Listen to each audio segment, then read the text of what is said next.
Kamusta air signs? Welcome to Like a Tarot.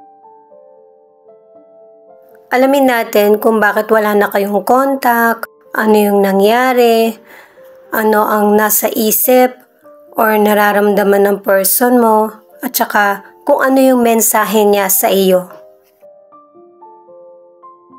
Angels and guides, please guide us. Ano ang reading para sa mga air signs? Unahin muna natin yung bottom of the deck. The Devil. Mas importante sa person na ito yung mga material na bagay at saka yung sarili niyang happiness.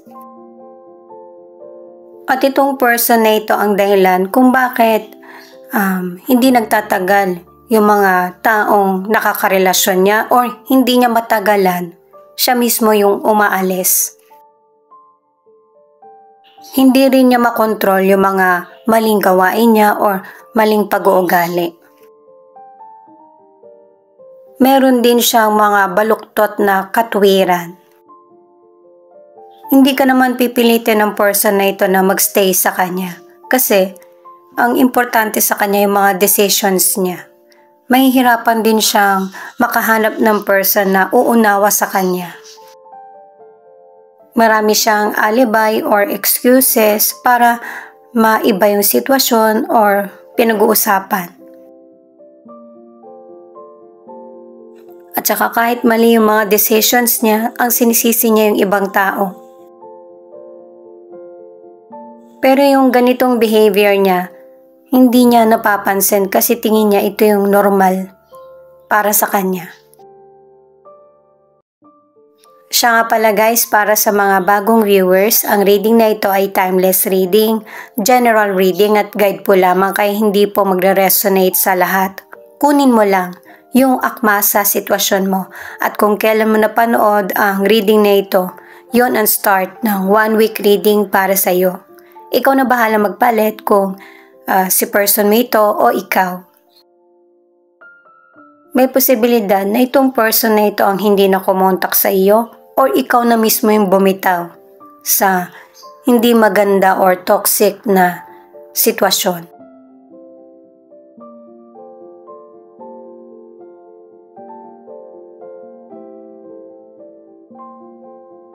Ang unang card ay 5 of Wands at Page of Wands.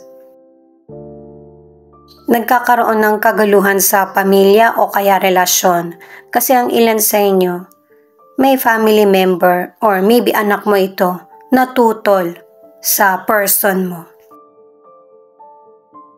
Ang nangyayari kasi, nakikita ng person na ito yung situation mo.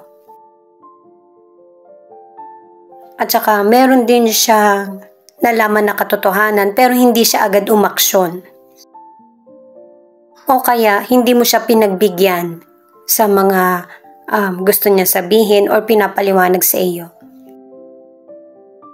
At itong King of Wands ang nagsasabi na ang solution ay ikaw para matigil na itong problem na nangyayari sa family o kaya sa relasyon. Napapawi yung mga sasabihin mo kapag kinakausap ka niya or naging malambing siya sa iyo. Sa career naman, ang ilan sa inyo, meron kang trabaho pero hindi pa to matatawag na regular.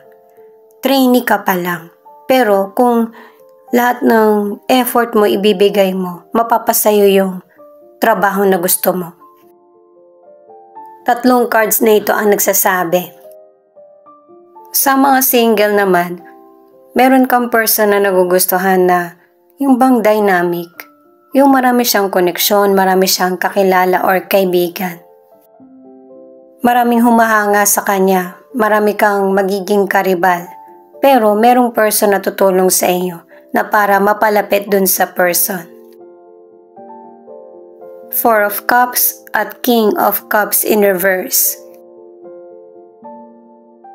Ang ibig sabihin nito ay isipin mo yung future mo kasi marami ka nang namimiss na importante na chances sa buhay mo. At saka itong nangyayari sa buhay mo ay ngayon lang. Kasi magkakaroon ka rin ng desisyon in the future. At saka sa relationship or sa connection nyo ng person mo, kailangan pangalagaan mo yung sarili mo. Huwag mong hintayin yung approval ng person mo lalo na kung wala kayong contact.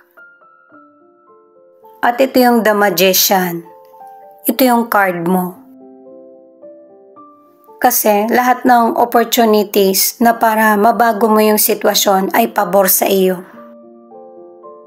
Alam mo naman kung ano yung dapat na desisyon, kaya lang hindi ka ready sa outcome. Sa financial, 2 cards na yung nagsasabi na merong magandang oportunidad na darating sa iyo na magkakaroon ng malaki or magandang kita. Pero ang advice ng cards, kailangan mo rin i-control yung emosyon mo sa paggastos kasi may posibilidad na mas magiging malaki pa yung gastos mo kaysa sa kikitain. Sa relasyon, ang kinakalungkot mo, may parte naman yung person mo sa situation pero ikaw yung nasisisi. Kaya nagkaroon ng space sa inyong dalawa, hindi kayo nag-uusap. Sa mga single, mag-ingat sa mga biglaang aksyon or desisyon, lalo na't kinikilala kang maigi ng potential person. Para makaiwas ka sa maling impresyon. Knight of Cups at the Chariot. Di ba nga nagkaroon ng space sa koneksyon o relasyon nyo ng person mo, nakadalawang cards ka na. Merong darating na person na magpapakilig sa'yo. At sa person mo na ito makikita yung happiness na matagal mo nang gustong makamit sa buhay. Ang totoong love at saka kapayapaan sa isip at saka sa puso mo. At itong The Star na nagsasabi na ito yung nagbigay sa'yo ng malaking pag-asa sa buhay. Magkakaroon kayo ng connection muli ng taong nagkaroon ng space sa connection. Matagal mo rin tong hinintay na magkausap kayo pero sa future ka na nakafocus kaya hindi ka na makikipag-connect pa sa nakaraan. Sa kalusugan, 3 cards na ito ang nagsasabi na magkaroon ka man ng illness or injury, mabilis yung recovery. Hindi naman kasi ganun ka delikado yung magiging kalagayan mo.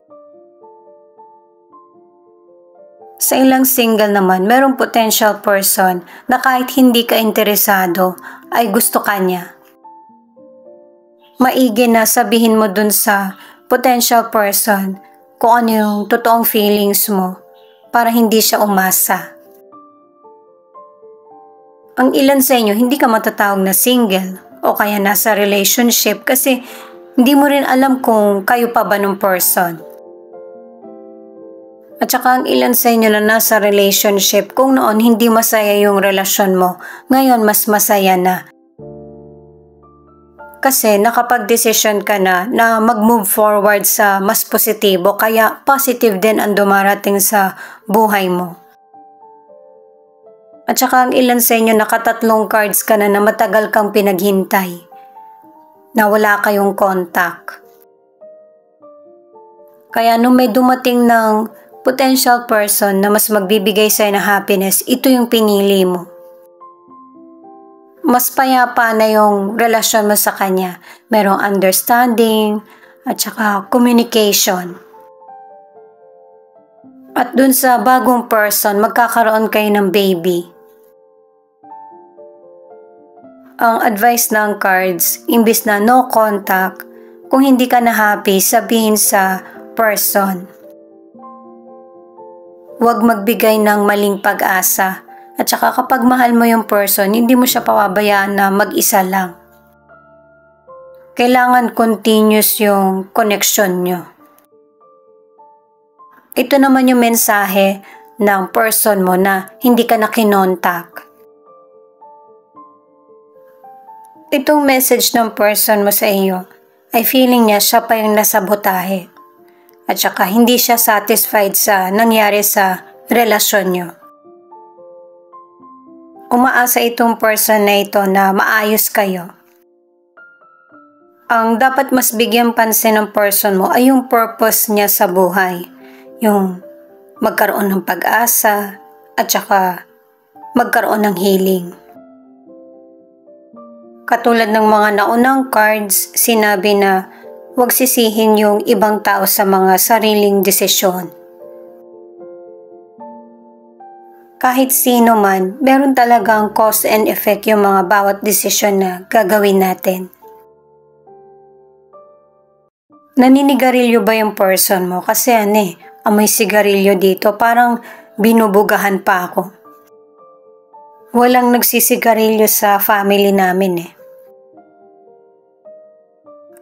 Itong freedom naman ay ito yung pinaramdam mo sa person mo at naramdaman niya na malaya na siya na piliin kung ano yung gusto niyang gawin sa buhay.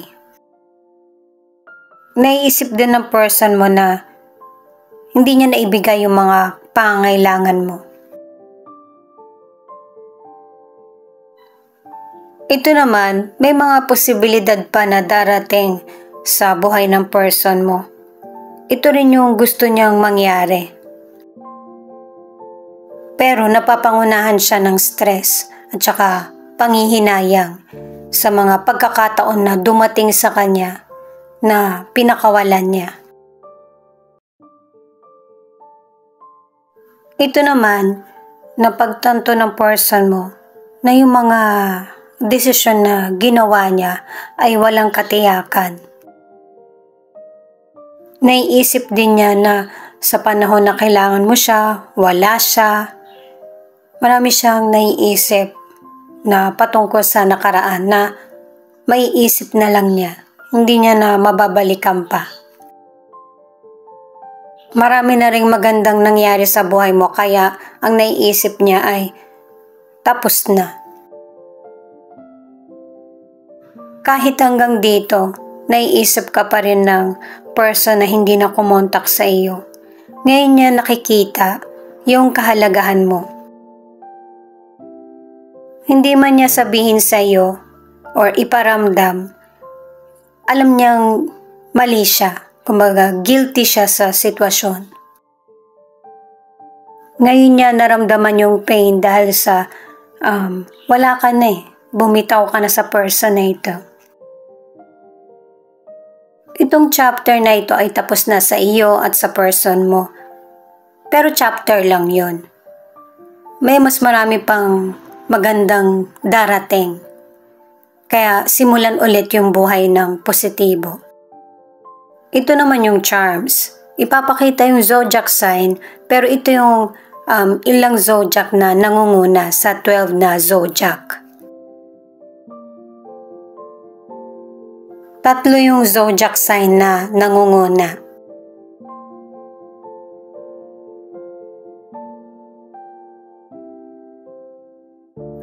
Pisces, Gemini, at Taurus.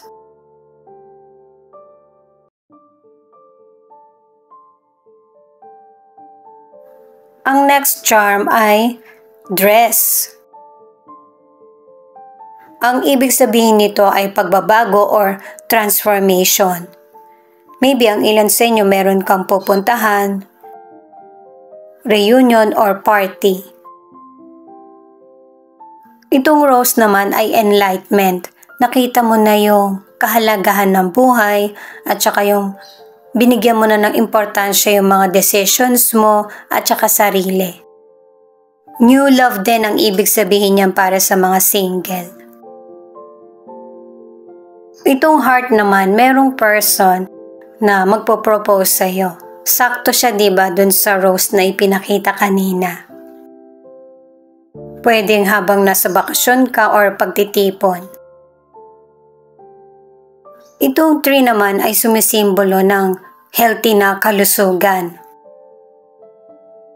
Patungkol din ito sa family, nature, at saka swerte. Itong fairy naman ay yung personal transformation mo. Marami ka pang matutuklasan sa sarili mo na pwede mong magawa. Itong elephant naman ay power, protection, kaalaman, at saka swerte. Naka-2 words ka na. Itong butterfly ang sumisimbolo na guided ka ng mga taong or mahal sa buhay na namayapa. Pangalawa na ito, angel, na meron talagang nag-guide sa iyo na para matulungan kang mabigyan ng solusyon yung mga problems mo. Itong cat ang nagsasabi na magkaroon ng patience at saka tatagan mo yung loob mo. Marami akong nakuhang charms guys Ito pa. Alam niyo guys, itong clover ay swerte, prosperity at saka abundance. Ito rin yung sumisimbolo na huwag kang mawalan ng pag-asa sa buhay. Naka-2 heart ka na para sa love. Na i-express mo yung totoong feelings mo para naiintindihan ka. Ring. Diba sinabi na nga na magkakaroon ng changes or transformation kasi ang ilan sa inyo magpapakasal na. Ito na yung bagong chapter ng buhay mo. Malaki yung posibilidad na nag-travel ka or magta-travel pa lang. Makakabuti sa health mo at saka may enjoy mo yung bakasyon. Ikaw na lang bahalang tumukoy kung nandito ba yung letra ng pangalan ng person mo.